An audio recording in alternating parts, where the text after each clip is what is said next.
কালকে বেলা 11:30টার সময় একটা আননোন নাম্বারে ফোন আসে।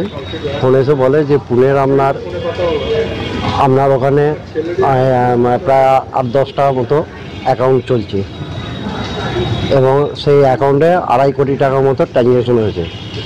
হ্যাঁ, তা আপনার নামে ওখানে অ্যারেস্ট ওয়ারেন্ট বেরিয়েছে পুনেতে। হ্যাঁ, আপনি ইমিডিয়েট ওখানে জামিন হওয়ার ব্যবস্থা, কিন্তু আপনার পক্ষে তো পুনে যাওয়া সম্ভব নয়। তাই আমি স্যারের সঙ্গে কথা বলেছি।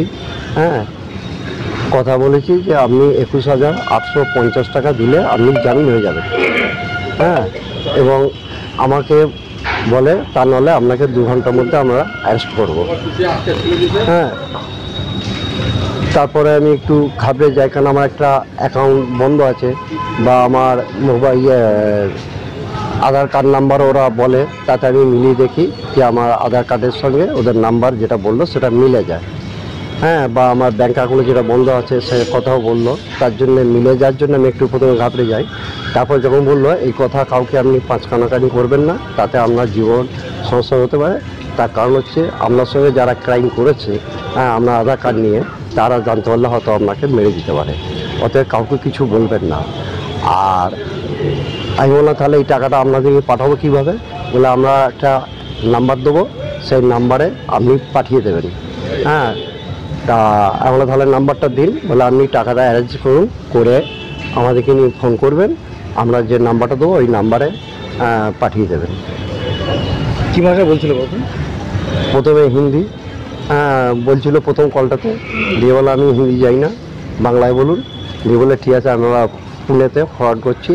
দিয়ে পুনেতে ফরওয়ার্ড করলো, তখন ওরা বাংলাতেই কথা বলছিল এবং সেটা হচ্ছে ভিডিও কলে কথা। প্রথমে এক পুলিশকে দেখালো, তারপরে আদার্স, আর তারপর থেকে ওদের কোনো কিছু আমি আর দেখতে পাইনি। এবং আমাকে বললো আপনার আধার কার্ডটা দেখা একবার শো করুন, কেন আমার নাম্বার সঙ্গে আমার একবার মিলিয়ে আমরা শিওর হয়নি। তারপরে আমাকে আধার কার্ডও শো করে চালাবো না, ওদের প্রতারণায় পড়ে। প্রথমে বিশ্বাস করেছিলেন? হ্যাঁ, প্রথমটা বিশ্বাস করেছিলাম এই জন্যই, প্রথম যে কথাগুলো বললো তাতে মানে মিলে যাওয়ার জন্য আমাকে প্রথমেটা একটু বিশ্বাস করেছিলাম। তারপরে ওই যে আপনি একটু সাইডে যান বা কাউকে বলবেন না, বা টাকা আবার আপনার 20,000 টাকা আপনার ইয়েতে ফেরত যাবে, তখনই এটা আমাকে একটু সন্দেহ লাগলো। তারপর আমি ছেলেকে ফোন করে বললাম এই ব্যাপার।